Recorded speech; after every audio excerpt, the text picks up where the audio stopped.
So welcome everybody. I'm Karena Stipp. I am a senior specialist realtor, and this series, which is almost 2 years old now, was born out of the idea that there's a whole lot of information that seniors need about housing, and then kind of sometimes they're not even completely related topics, but just senior topics that are interesting. And so that's where the senior seminar series was born. And we, I think we've had really good success with providing a lot of good information for seniors in general on a lot of different subjects. Thanks, Jacob. So today our guest speaker is Lewis Turner, and Lewis is a home inspector, but he's really kind of an overqualified home inspector. This is not your average home inspector. He has a degree in engineering. He is a general contractor, a licensed general contractor in the state of North Carolina, and also a home inspector. So you get what you pay for, and Lewis is an excellent home inspector with a lot of experience. So he's going to share how to keep your house running well and some of the things to look for, all the ins and outs. So I'm going to hand the microphone over to Lewis, and he's going to talk about the big money issues. Welcome, Lewis. Well, thank you very much. And yes, I'm an expert in my opinions, so Ben, you feel free to push back. I don't mind. And it's a dialogue, so I'm happy to talk. I'm going to start out by talking about roofs, because everybody's got one. And if it leaks, it's not happy. Oh, we have a roof here. Now check this out. You see how it's all wavy? This is an old house built in the 20s. And the fact that it's wavy by itself is not a crime. We're not going to rebuild this roof just because it's uneven. Now, if I get in the attic and I see that the water is coming through, I say, we got a problem. Needs to be corrected. Now, okay, more roof issues. This one was not long ago, a double wide. And look at all these replaced shingles here and here, different colors, missing shingle tabs, broken shingle tabs. There were shingles laying on the ground. That roof was past its life, more than 20 years old. These are 20-year shingles. They're more architectural, dimensional, 25-year shingles. What else? Oh, look at that. There's leaf debris in the gutters, the most common thing we see. Good maintenance item to clean out. Okay. We got structure. We're in the crawl space. Does anybody here go in the crawl space? That man does. You do. You too. And you. That's impressive. You see things. It's nice if somebody goes down there once in a while. It's a good thing. Just because you see leaks, look at this. Here's a dry stack of masonry blocks. This is an unacceptable condition. I write this up. If we have a bonded pier, which is mortar between them, and this one's facing the wrong way. So I learned back in a class that if it's facing this way, it's not as strong. This is the weak axis. It's not the way it's done. It's the kind of thing your buddy says, you got a floor squeak? I'll fix that for you. And here's another thing our buddy might do. We're sometimes an uncle or family member. These wooden posts, they're not even plumb. And you see they're on loose masonry blocks, those pyramidal kind you buy from Home Depot. Dear me, that's terrible. We write that like the world is coming to an end. We are brutal in our statements on things like this. Let's see what else we can find. One of my favorite heating and cooling units, I think it's a General Electric. You know, General Electric doesn't even make heating and cooling units anymore. This thing, the typical service life is 12 to 15 years. So for you guys that have units that are getting older, look, I drive it till the wheels fall off. I will not replace it until I'm ready. But I'm also aware that if I have to I have to have some money laying around that I can replace it if needed. The data plate's right on the side, right?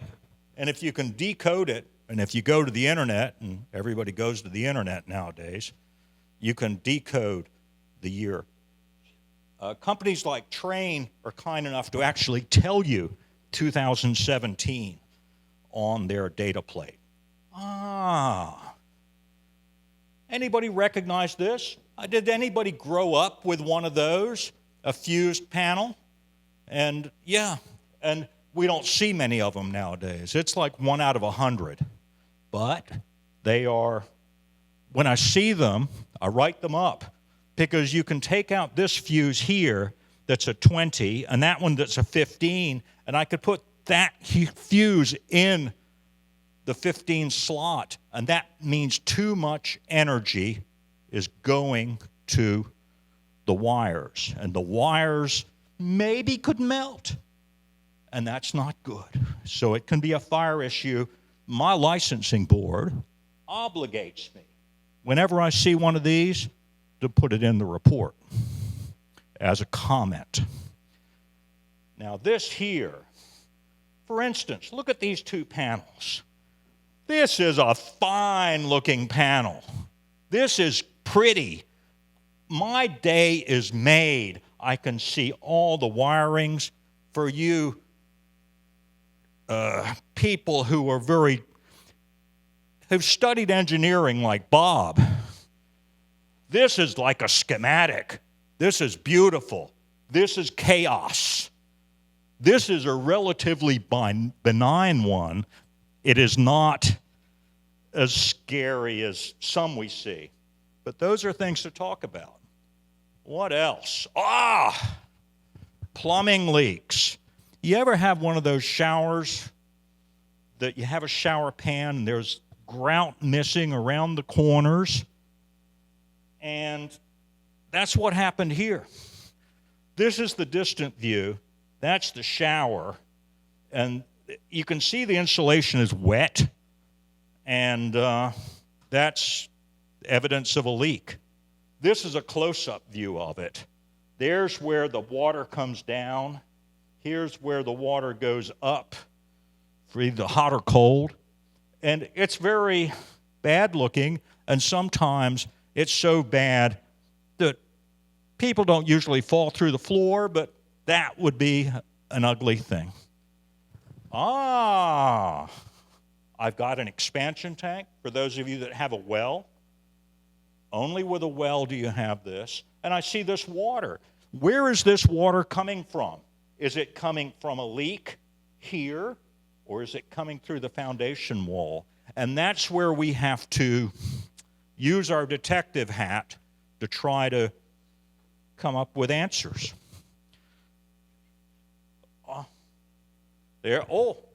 And that's what we're going to try to do. We're going to try to provide answers. So, Karena. Okay, so who has questions about any of those things? I'm happy to talk about your personal situation. It's not a big crowd. You say, I've got a 1978 house and my such and such is an issue.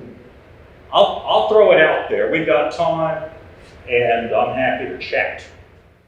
What are the most common things you think people ignore or don't realize that's happening to their house that they should keep an eye on?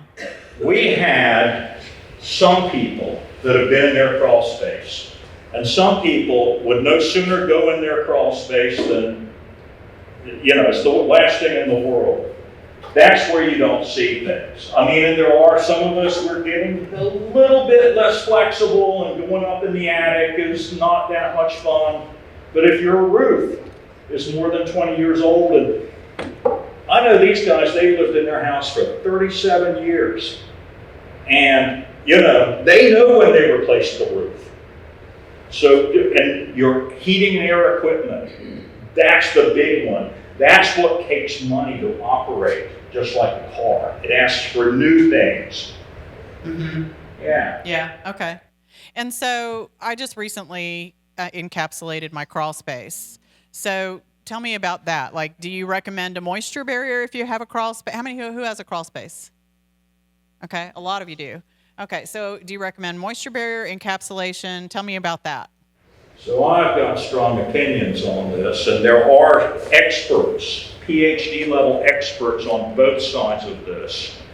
A house that was born more than 10, 15 years ago, the crawl space was meant to be ventilated.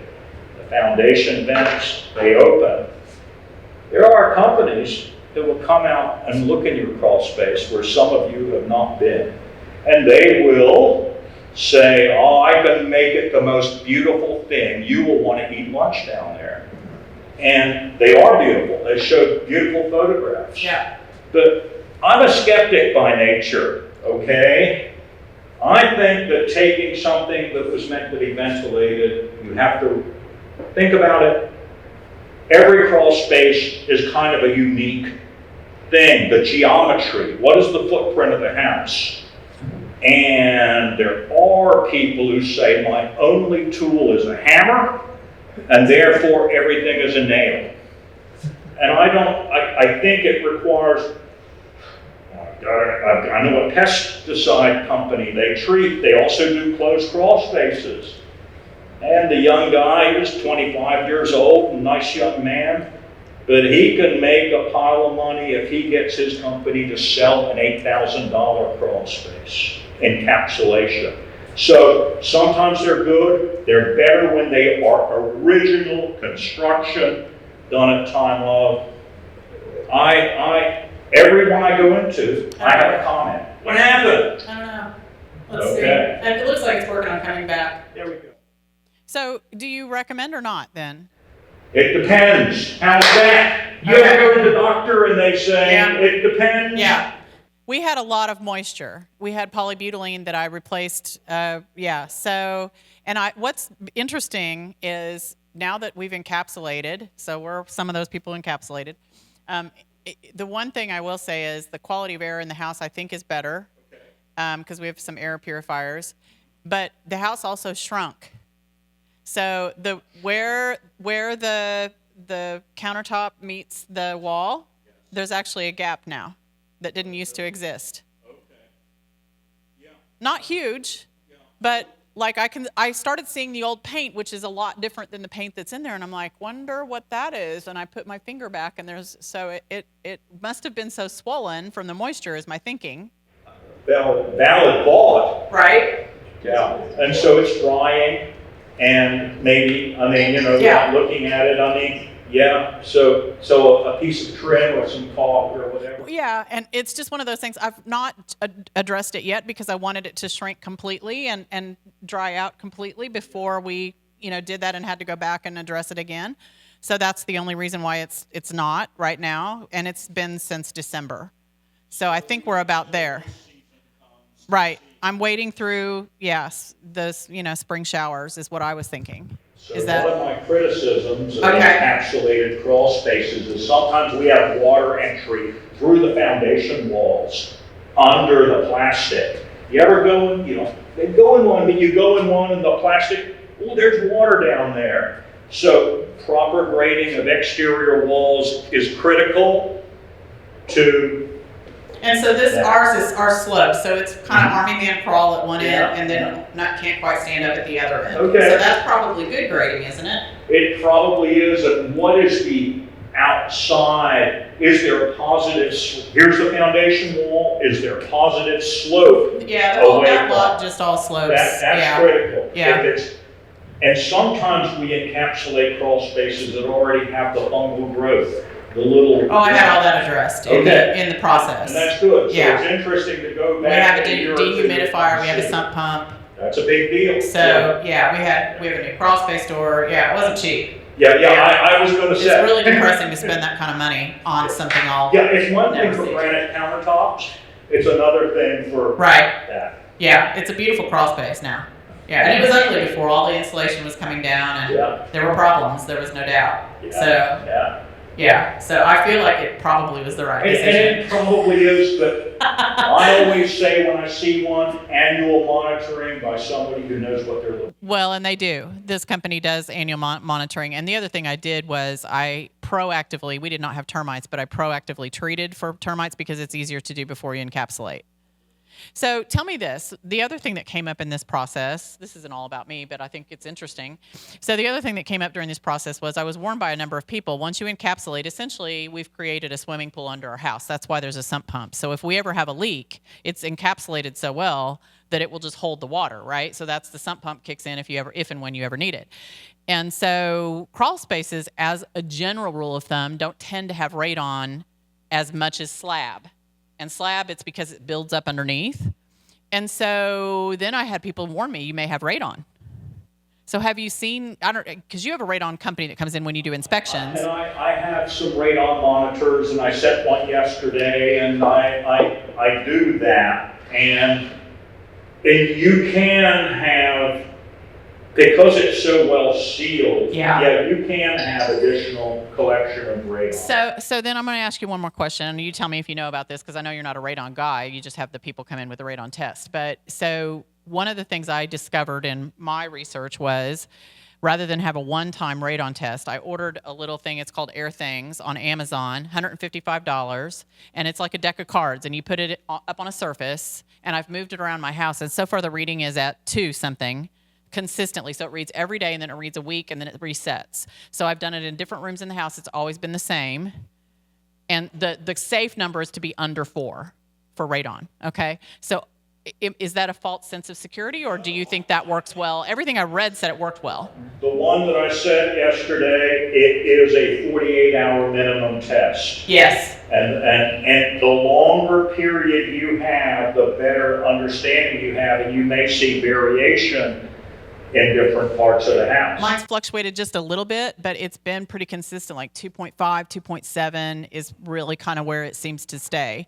And so it for me, because I feel like it could build up over time. Now, we happen to live in an area where there's not any construction around us. I also, am I right in thinking that if there's construction nearby, that could change the pockets of radon and you could be affected by that? You ever see these big hammers and you hear the pile driving, boom, boom, Right. boom? Maybe the rock gets fractured and maybe the microscopic vapors rise up. But so if you have apartments being built behind you, yeah, it might be something to just check every once in a while. How do you fix the problem? Well, in my basement, I have a slab down there, right? And this guy, Randy Paquette, he drilled a hole in, and he has a pipe that comes out, because underneath the slab there's a layer of gravel. And that layer of gravel allows vapors to be pulled towards the fan that is on top of the pipe. The pipe goes through the foundation wall at ground level, and then it goes up above the gutter. The fan runs 24/7. And it was around $1,500 back. They still run that. Yeah, radon mitigation generally is in the $1,200 to $1,500 range, and the test is about 100-ish, 125. 150 is a more, Okay. that's yeah. All right, so It depends on if you have concerns, Yeah. Karena, what was it that you ordered on Amazon for radon testing? it's called Air Things. It's just a little, looks like a deck of cards. It just has a readout on the top, and it was $155. So it's been peace of mind for me. I'm glad to have this conversation. When I read about it, there's probably some Lewises and Bobs out there who did all their own investigation, and so I was reading what they had to say. What they said was they'd had an actual radon test that came in, that's the equipment that you leave in a room for 48 hours. They used this, Air Things, and they had charcoal tests, so there's different things they could do, and all of the numbers were consistent. So it's the reason I felt comfortable ordering it, and it wasn't just a gadget that I was feeling that was going to help and it wasn't doing anything. Yeah, so that's why I read a lot of reviews about it and felt more comfortable once I did. Now, if I were selling a house and I were representing the buyers, I would still encourage you to have a radon test. Yeah, because we have no control over bringing one of these in and leaving it in somebody's house and all of those kind of things. So I would certainly encourage, I always think it's important to have a radon test. And I'll tell you, I sold a house last year that had been built 3 years prior. That couple had built it, and it was on a slab. And they said, well, we can just give you our radon test from when we bought it. And I said to the buyers, that's very nice of them to offer, but this is not an expensive test, and I would recommend that you have it because it tends to build up under slab. So sure enough, they'd passed when they built the house and moved in, but it did not pass when the buyers I represented had the radon test done. So then I went back to the sellers and negotiated. They paid for the mitigation, which cost the buyers nothing. And so that's why, I mean, it's such a good investment because it can cause lung cancer. So and it's colorless, odorless. There's no way you know that it's happening. Yeah. Idea. The long-term test is affordable and it gives you an accurate time during heavy weather events, lots of rain. Do you ever see the level rise a little bit, maybe a half a point? Maybe. Yeah, it's not been anything huge, not anything alarming at all at this point. And I still look at it like it's on the. Usually, I have it in the den, but I've moved it to a back bedroom that we usually keep the door closed, and just to see if that sealed room made any difference. I've moved it into the primary bedroom. So I'll leave it there for a while. I haven't been as diligent about it in the last month or so because now I feel a little more, security. Right, exactly. But at first, I was like all about let me check all the rooms, that kind of thing, because it made me a little, makes you concerned, right? That you've messed with the environment, essentially. Yeah. Okay, other questions? Thank you. I have 2 family members and 2 good friends, all who had extensive water damage in their house. It's amazing what water can do. Plumbing or foundation entry? One was a bathtub leak. Apparently, when they reinstalled a new bathtub, somebody put a nail into the pipe. And the supply side, so it's steadily squirting and nobody goes in. Eventually it started, and unfortunately they were out of town when it happened, and the kitchen was destroyed, the basement was destroyed. They don't know how long it was leaking, but it was a horrible mess. And then my son, he was just at the gym, not a very long time, but the toilet upstairs, something happened, took out their flooring on the 2nd floor. So it's amazing how quickly it can happen. But the one that was most recent, some good friends of ours noticed that their hardwood floor was warping. And they rarely go in the crawl space. Apparently it had been leaking in the crawl space. It took out the AC. So they had major renovations. Like I said, it can happen quickly. My son was at the gym for an hour and a half. But when my husband and I go on vacation, we always turn the water off to the house. Good idea. Sometimes those valves don't close correctly and they don't work correctly. Luckily, we have an easy place to do it very simply. At the old house, we had to go out to the street, I think, and turn some. Yeah, right, exactly. But this one has a nice little lever, so yeah. And so that makes me think of a house that I was in that had cupped hardwood floors. That's a sign of water issues. I was in a house in North Raleigh, 27615, and the floor was cupped. And I got in the crawl space, and there's an expansion tank under the living room, and it's spraying. It's a great photograph. And it's been doing that for who knows, and that's why I'm surprised the floor isn't worse than it was. Yeah. And this crawl space was it was bad. Really, really moist. And it was on a slope. I don't know what was going on in the crawl space, but I know, that's, if you ever see cupped, each board was cupped like this. Yeah. And so if you see that, alarm bells should go off in your head. Absolutely. Okay, I think I saw somebody else. Barbara, let me hand you the microphone. If you'll hold it kind of close to your face. I have 2 questions. So have they started building enclosed homes on But enclosed? it tends to be the higher end houses that, you don't get it typically. Right. But let's talk about a slab construction versus crawl space. Essentially, or a basement. If you consider we're in a basement, that is a closed crawl space. And a slab is, I don't see as many problems with slabs as I see with crawl spaces. Did I answer your question? I kind of. That's interesting. So you see more problems with If there's no crawl space to go into, I can't find things to write down. I want to find things to write down. That is my mission.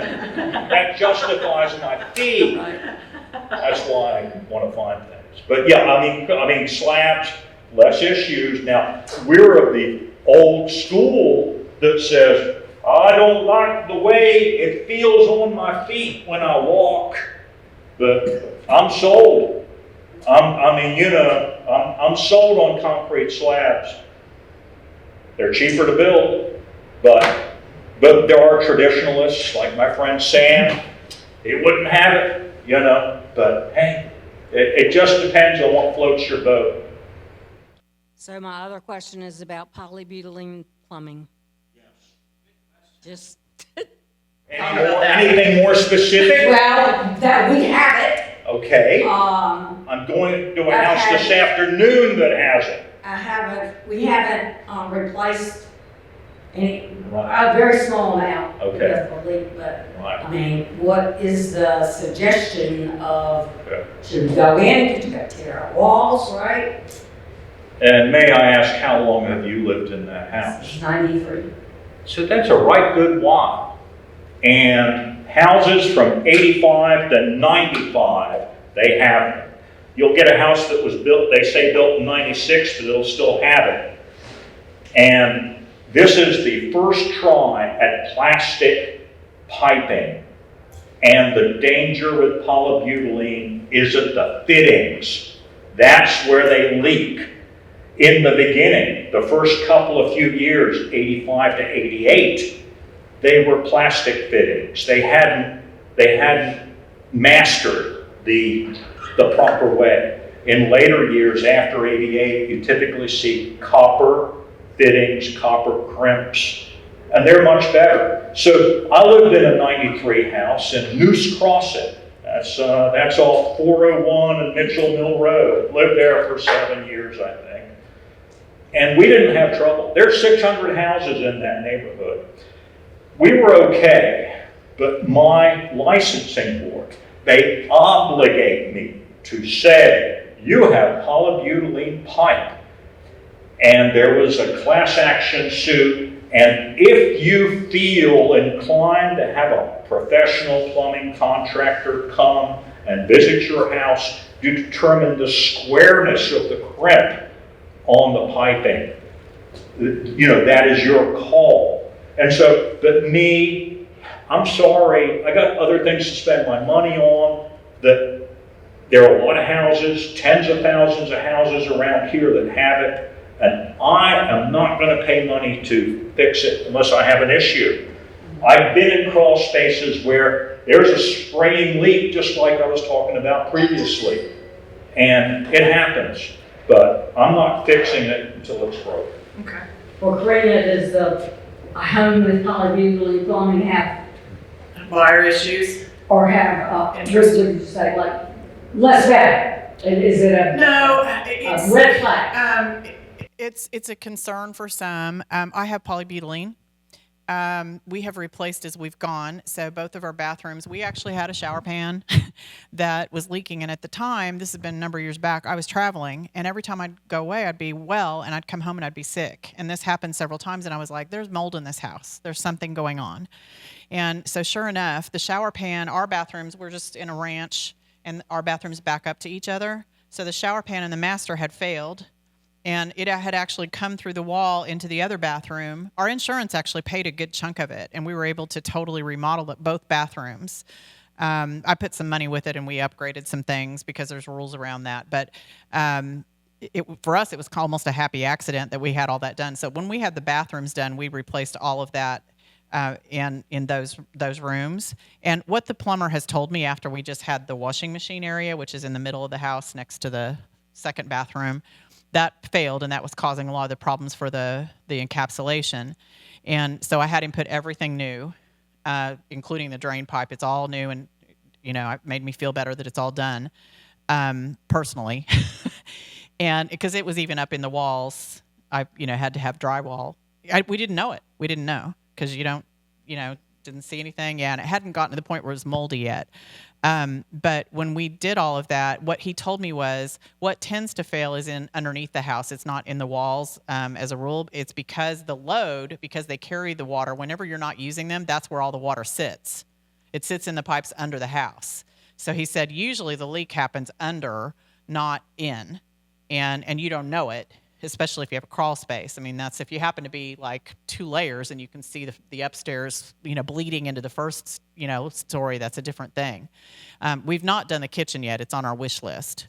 We've done a light remodel, but not a full remodel. When we do, I'll just have them switch it out because then I know, and it's done.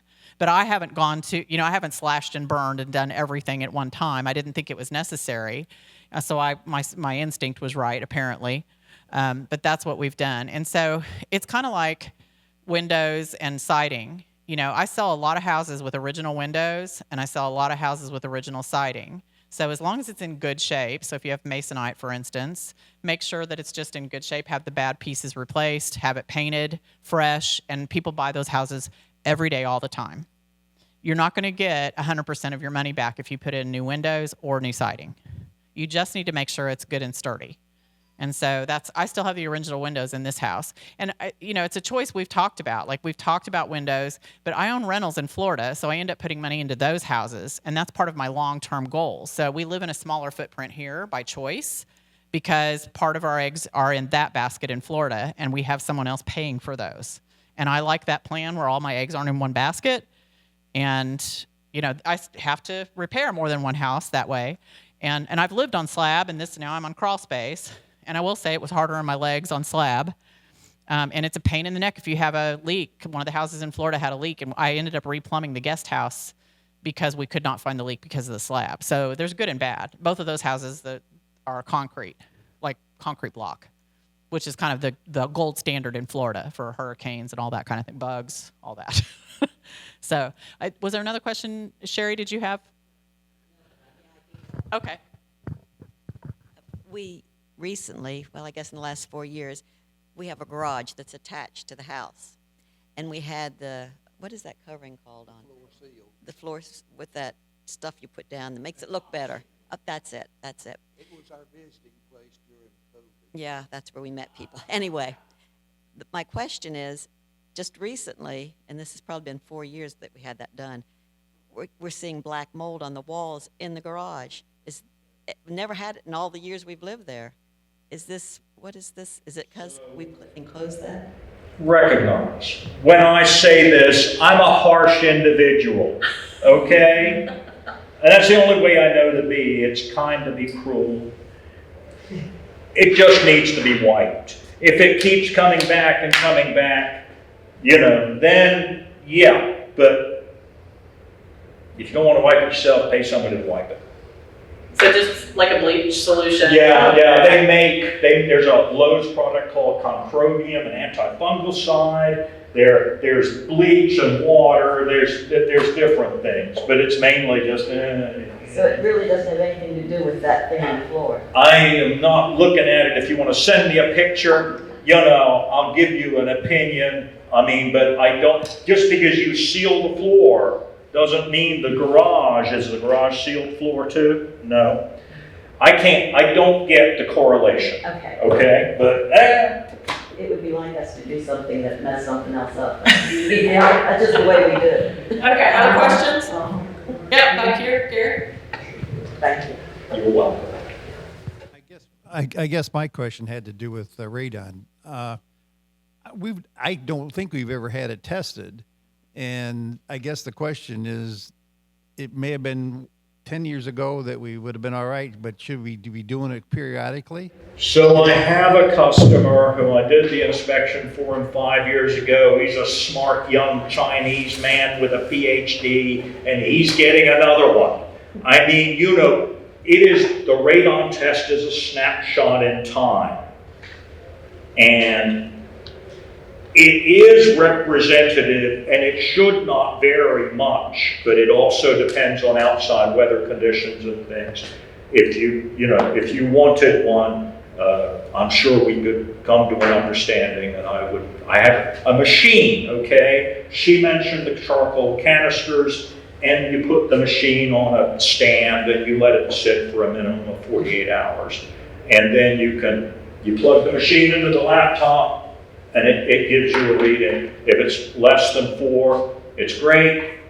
If it's 4 or above, remedial action would be Recommended. recommended. Mm-hmm. Okay. Well, I got it. Well, I got this. I'm going to ask another question.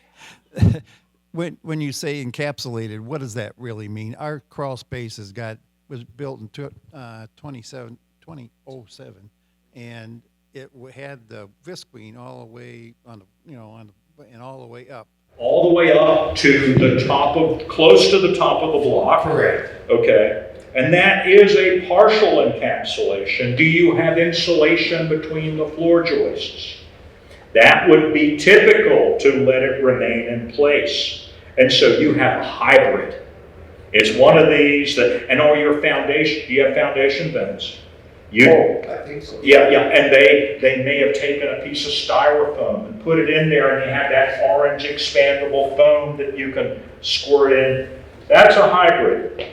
And remember, Well, I understood that in 2007 that we were one of the first ones in the area there that had that they weren't putting in this visqueen kind of thing, and so I thought I don't know what we were getting. I guess now I'm sure it's been improved. yeah, times change.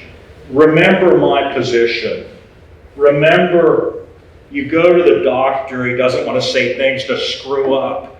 I've got to take the most conservative approach. Therefore, when I look at your crawl space, I'm going to say, this is a hybrid crawl space. How do I know that it's functioning as intended? I'm going to look at the wood to see if I can see significant fungal growth.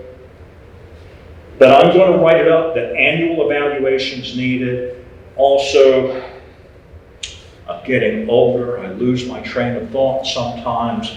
But the visqueen limits the ability to see the wall. If this is where the wood starts and the visqueen comes to here, I can't see. Are there wood destroying insects? Not that that's in my purview, but I'm going to think about that.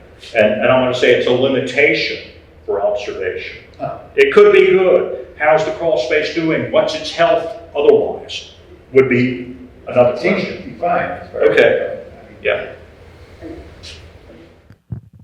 We do have the termite inspection once a year, so I always question our inspector at that point. Do you see anything of concern at all, whether it be insect infestation, which there's not ever been any moisture, so that should be at least a helpful situation. And it's excellent, and we know that termite inspectors, like the rest of human beings, they can communicate super well, or they're not having a good day, and yeah, it's fine. And and so you gotta be, if you've got one that you can talk to, and it's nice if you have the same one every time, because he was there last year and he remembers something. If there's a plumbing leak via the supply pipe or the drain pipe, you want to know about it. If there's water coming in under the plastic through the wall, that's something you got to kind of probe them. You got to kind of say, I'm worried about, I'm smelling something, like Karena said. I don't. So you gotta grab the guy and talk to him. Okay. Bob has a question. You just say, Anytime that you want to sell a house, somebody's gonna have to inspect it, right? No, there's no obligation. Back in the crazy days of the pandemic when things were crazy, hey, I'm waiving the inspection. I'm buying this house anyhow. And I think I know something. Some buyers say, and some buyers really do. So it's not mandatory. There is no rule. No, I have one under contract. I'm representing the seller, and the buyer opted to do his own inspection. I don't know what he did for a living. It's a condo, so there's only so much. I mean, it's a condo. You own the airspace within the walls, so there really wasn't much to nitpick, and that was their choice. I'm not directing any. So it's either the buyer or the seller can do the inspection? You can do a pre-inspection and present that to buyers as, look at how good of condition our house is in, assuming that the buyers want to trust that. The buyers still have the option to do their own inspection, even if there's been a pre-inspection. If I'm representing buy side, I always recommend they do inspections. Yeah. And what happens is you have a general inspector, a Lewis, who actually is more qualified than most. So Lewis will go in and do the general inspection, and I always prep buyers. It's going to sound like the house is falling apart. That's their job. And I also tell the sellers that, because the sellers tend to be offended. Yes. And the buyers tend to be horrified and think that they've made the wrong choice. Honestly, that's kind of the wild swing, right? But then once Lewis comes in, so general inspectors are not licensed to pull, I call it the hat off of the HVAC, for instance, because that's 220. So the outer covering, that they can't do that. They can only look at it from the outside. And so then what they'll do is, if there's a red flag, and what they're doing is they're measuring the temperature of the house. They'll try to run heat and air. Depends on how the weather is. Sometimes that's a little tough for them to read. But they'll hold it up to the vent and they measure the temperature, for instance, and then they'll red flag it if it's not working properly. And then you can have a subsequent inspection of a licensed HVAC provider. They come in and they do an inspection of the HVAC. Same thing if Lewis were to go in and do a general inspection, he might see a foundation that has all kinds of issues. He says, I really think you need a structural engineer in here. And so then we have a structural engineer come in and do a subsequent inspection. And so based upon that, and sometimes you can even have a roof inspection done. And so you have, I've had engineers come in and do inspections for that. And so then that's when, from the buy side, you go in and you present to the sell side and you say, here's all the findings, here's what we want. And then there's a second negotiation period after you've gone under contract to decide who's going to pay for what or what's going to be done. And on HVAC, if it's more than a few years old, I'm all about protecting my rear end, right? I'm recommending a heating and air contractor. Yeah. It's just the way life is. Yeah, they're going to err on the side of caution. So when you go in to start an inspection, you walk in the front door. How do you go about it? What do you look at first, and what is the sequence of that? My procedure is, I want to look at the outside. I don't want to put my little booties on and take them off. So I want to look at the outside, the siding, the grating, the roof, the condition of the heating and cooling equipment, and any loose railings, broken windows, water-damaged wood, fascia boards that are crumbling, neat paint, shingles that are cracked. And then I go in, and what I like to do is I like to just kind of walk around and say, yeah, okay. Get an overall survey. Sometimes I'm with somebody and I go to the kitchen and I work through. It depends. If the seller's there, I'm kind of less invasive, okay? But I go to the kitchen because that's where a lot of the action is. Kitchens are important. And then I'll typically go to the first floor bathroom, and after doing that, living room, dining room, whatever else is downstairs master. Go up, second floor, attic, and then crawl space. I do a new one in 2 hours, a 1,600 square foot new one. I'm doing a 1,600 square foot this afternoon. It'll be 3 hours because it's a 1992. And it'll just be, and I'll be talking to the person. This is a pre-listing. I am talking to the owner about, well, you see this? Now, if you just move that over there, this comment goes away. And so I try to counsel people as to how to present to avoid future home inspector comments. And so this pre-inspection is for someone. I just signed the listing on Monday, and it's fortunately a family that's proactive. And so one of the conversations Lewis and I just had was, so whenever there's something like the foundation sliding down the hill, right, that's considered a material fact. So if you don't know about it, and even if your realtor didn't eyeball that, didn't happen to notice that it was a problem, but it comes up in inspection, it's a material fact. And from that point on, you have to disclose that, and the realtor has to disclose that. They're held to an ethical standard. So it puts you in the situation, if you haven't done pre-inspection, whenever you go on the market, go under contract, the buyer comes in, does their inspection, they find X, Y, and Z. If you opt not to in the negotiations, which is your choice, if you opt not to fix that or make any financial concession and the buyer walks away, now that has to be disclosed to anyone else who considers buying your house. That's what material fact means. And it's super important because everybody in line can be sued. Yes, and sometimes if you do the pre-inspection, you can actually make it better, less offensive, whatever the condition is. And sometimes it's cheaper that way than being told by the buyer, to buy your house, I have to have this done. And so by Lewis doing the pre-inspection with this house, what he's gonna do is he's gonna come back with essentially the honey-do list, right? Yes. The family's gonna make the decision what to fix. So they're in control of all of that. They're in control of the finances, they get to make all the decisions.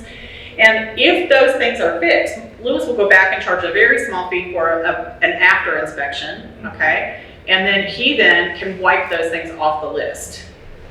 He's only able to do that if he goes back and does the after inspections, after you fix things. And he can wipe those things off the list if they're fixed properly. And because now it's no longer material facts. In fact, anything that's been fixed is not a material fact. So you don't have to go blab about that, nor does your realtor. If you had the foundation falling apart, but you had a structural engineer come in, everything's been fixed, it's all fine, it's been signed off on, it's all legal, never has to be disclosed. A lot of sellers actually brag on it. You should see the money I spent fixing this thing. Right. Yeah, and Joan and I were having this conversation before we started today. So one of the kind of benefits if you do a pre-inspection, so in North Carolina, there's 2 deposits that a buyer can opt to make, in or out, whichever way. Earnest money, everybody's pretty familiar with. But if you haven't bought or sold a house in a while in North Carolina, the other deposit is a due diligence deposit. And that is a non-refundable deposit. There's very few exceptions. So if that due diligence deposit is really, let's say that it's $30,000. If you have a house that's worth, whatever, $800,000, let's say it's $30,000 due diligence, and somebody else puts has an offer. Let's say there's multiple offers. The other offer is $4,000 due diligence. Now, if there's something found wrong with the house, who do you think is going to walk away easier? Right? And so as the seller, you have assurance that that due diligence deposit is likely to be higher, and the buyer has assurance that when they put that money down, they're not going to have to walk away because they've already seen the pre-inspection and the results of that. And they know that his license is on the line, so he's not going to lie about it, right? And so that's what's so cool about doing a pre-inspection is that you take that away. Or a lot of it. I'm not saying everything, but. My job is just the facts. I don't want to hurt people's feelings, but it's just got to be reality. Yeah, this is not your child we're talking about. It's just it's an investment, and there can be things wrong with it, and that's okay. And there are things you can fix. Another question. Let me grab the microphone just real quick. Oh, thanks, Bob. What's the due diligence on that? So the due diligence deposit was born about 20 years ago, and the idea behind it was if you don't have a due diligence deposit, which a lot of states don't, so people who don't know about it are kind of taken aback. So the idea when it was introduced was when you are the seller and you go under contract, essentially, I mean, you can still have showings and have backup offers, but as a rule of thumb, nobody looks at your house again because they think, well, it's under contract, I'm second in line if I make an offer, and that's just a backup offer. And so they go look at other houses, right? So essentially you have that period of time, the due diligence period, which will typically be 2 or 3 weeks, where the buyer has the right to do their inspections, and that's all part of the negotiation. So they're going to present terms to you whenever a contract comes to you as a seller, and it's going to be offer price, it's going to be the deposits, earnest money, due diligence period, close date, and any other terms that might be in their home warranty, and you can throw in a few other things, right? And so that due diligence period is when they do their inspections, and then there's a deadline of 5 p.m. at the end of the due diligence period where then the buyers come back before that deadline and say, we need X, Y, and Z fixed, or we would like money in lieu of repairs for X, Y, and Z. Okay? And if you say no to that, or they've changed their mind at any period of time, any time during that period of time, they walk away, but you keep the due diligence deposit. So it's essentially paid you for being off the market, for your pain and suffering, so to speak, right? And so originally due diligence deposits were very small, $500, $1,000. During COVID, I saw 6-figure due diligence deposits. And I literally had conversations with sellers that I represented where I would say, so if the buyers walk away, you will need to claim this on your income next year, obviously. But I would make sure to cover myself and have that conversation. And it really left almost zero negotiation room for the buyer. Buyers were accepting houses in any condition during that period of time. And the buyers who really were in control were the ones who had cash, and lots of it. And they were waiving appraisals. They were buying, like they were making offers way over what the house was really worth. It was kind of a crazy time. I mean, I had one house, I had 38 offers. I had to have a spreadsheet. And I was coming back from vacation, and I'm literally like making someone else drive, and I'm on the computer, and I'm checking my email, and we've got a deadline, and I'm trying. It was nuts. And people are calling me, did you get my offer? Yes, I got it, it's in my spreadsheet. I mean, it was nuts. So it's settled down now. And part of that was because of the low interest rate at the time. You know, you had people who had a lot of cash, or they were wanting to get into some place with low interest, if they were financing at all. Yeah. Hang on 1 second, let me grab it. I'm trying to be good now. You got to go from the back to the front. I know, right?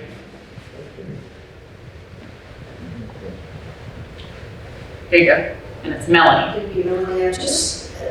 Before the due diligence, you put down money, like you see a piece of property and you're interested in it, and you put down good faith money? Well, earnest money is considered kind of good faith money, and so that's part of the offer. So if you go under contract, you're making an offer with or without either one. You can do both, due diligence and earnest money. The difference with earnest money is it's held by the closing attorney in the state of North Carolina, and so if you walk away before due diligence ends, you get your earnest money back. If you walk away after, then you can get the earnest money as well. And the closing attorney will hold that. So whatever your deposits are, let's say you buy something for $500,000, you put down $10,000 each in due diligence and earnest money, and you're going to pay cash. So then you're just going to owe $480 at the end because you've already put down the 10 and 10. But the earnest money, it seems like I found a house, I put money down, and I thought that kind of takes it off the market. It does. Well, it's off the market as far as active status. It goes to active under contract during the due diligence period, and then it goes to pending after due diligence. I know. And a lot of times you'll just see pending because people don't understand the difference, but that's what it is. And so as soon as you've negotiated a contract, so I have one, I'm going to literally leave this room and put one under contract that's probably sitting in my inbox, right? And so that isn't a contract, it's just an offer. Until now, at this point, the buyers would have signed. That's what's going to be in my inbox, and I'm going to send it to the listing, to my sellers, and they're going to sign it. And it's still not a contract until I send it back. Once it's in the inbox on the other side, it's been communicated, it's been signed. Now it's under contract. That's when it happens immediately, and within 24 hours, the due diligence deposit is due to the sellers, and they deposit it immediately. We've got one on the way from yesterday. I just had one go under contract, and it's arriving today from Tennessee. So that's how that works. But the earnest money goes directly to closing attorney as a rule of thumb. Most firms don't hold it. Some firms will, but mine doesn't. Because if I remember, it's been a while, but apparently when I saw my house, I put money down, and then a coworker said, I wanted your house, but you had already put money down on it. And so I didn't. Well, and there would have been paperwork with that, right? I mean, there would have been a contract with that. Mm-hmm.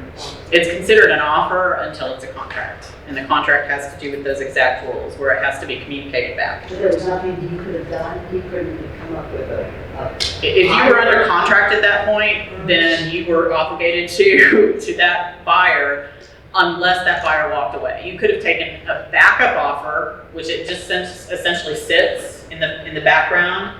And if the buyer walks away, then you can pull that forward and it can be under contract with that one. Yeah, but if you go under contract with somebody for, $500,000, somebody the next day offers you $600,000, sorry, you are obligated to that buyer for $500,000. That's the way that works. Typically, your best offer is when the first offer comes in, right in that first kind of time frame. But if you have the right realtor negotiating, especially if there's multiple offers, then you can kind of use one set of terms to get the other set of terms where you really want. That's what you do, and you can't disclose any of that. But there's rules all around all of that. But there's ways to do that. That's why you hire someone who does it professionally. Yeah. Other questions? Everybody's house is in good shape, right? Or are you worried and you're going home to check everything? Yeah, Sandy, hang on just a second. Let me grab you. Let me get the microphone to you. Okay, her question is, if you're selling a house as is, you don't have to go through any of this. So understand that North Carolina is an as-is state. And that simply means do your own due diligence. You will see houses that are written up that says as is, but the crazy thing about that is the buyers can still come back and ask for repairs. They can still do their inspections, and they can still ask for repairs. Doesn't mean you have to grant them. And I've certainly had situations where I will list as is, just to reiterate, even though we all know, realtors anyway, that it's an as is state. And I've had conversations with agents on the other side of the deal and said, you saw where it says as is, they mean it. Don't come to me with a whole list of stuff, because the answer is going to be no. So know that that goes on kind of on your behalf if you're selling as is.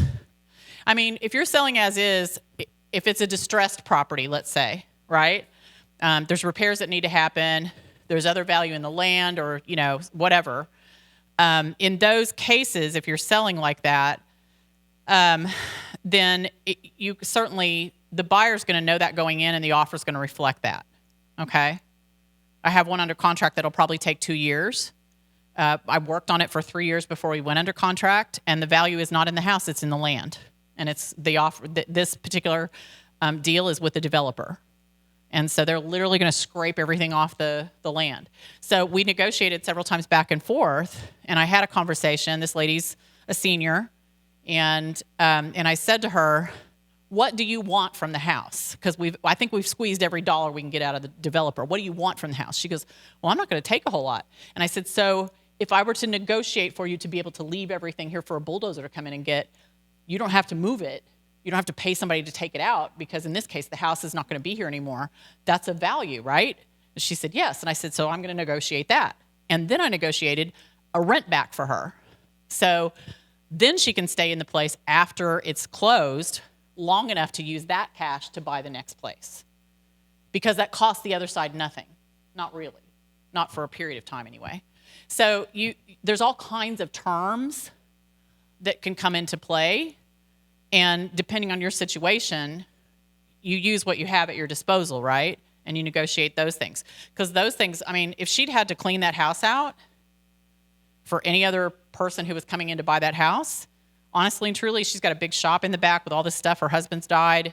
It's big, heavy equipment. Like, it would cost tens of thousands to get that all cleaned out, potentially. So this is $0 to her. That's value. Okay, any other? You guys good? Okay, let me, in front of you, you have Downsizers Club. We have finally started. We had 2 cancellations in January and February. We started in March. Next week on Wednesday, we'll be back in this room for the second meeting.